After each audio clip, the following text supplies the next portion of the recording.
Actually, in the last decades, we can say that there are a lot of changes in this field in China, because almost 10 years ago, people do not have this kind of things of entrepreneurship or to begin their own career in China.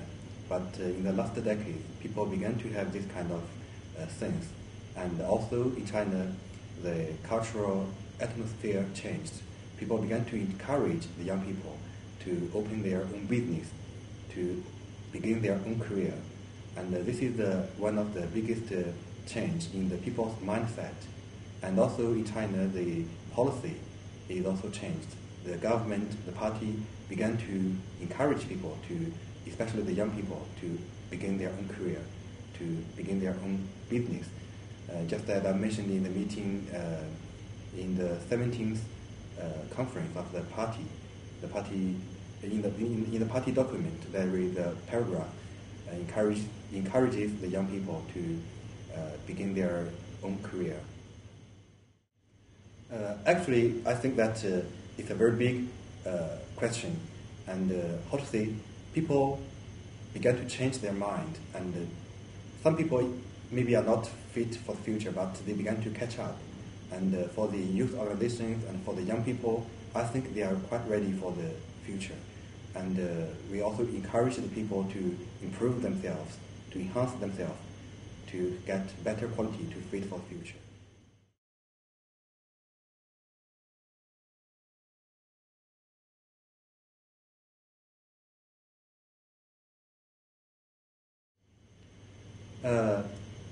I can just explain in the situation in China, because I think the big opportunity that people changed their mind.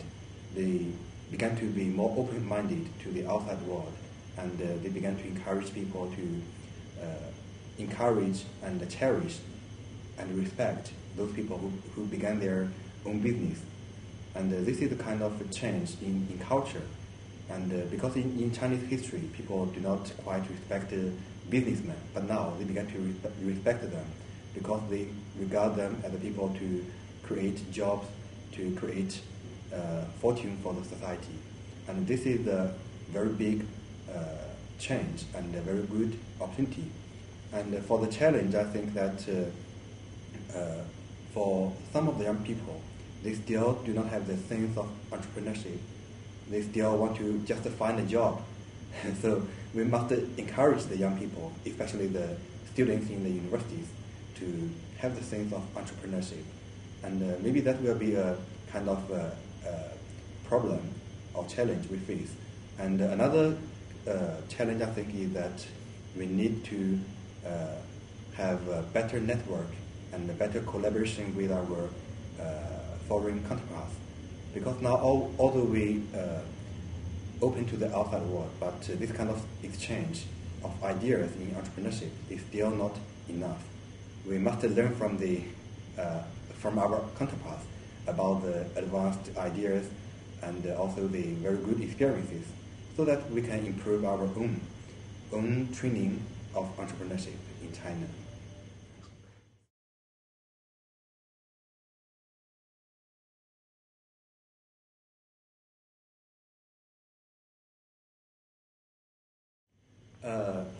For the future, I think the first one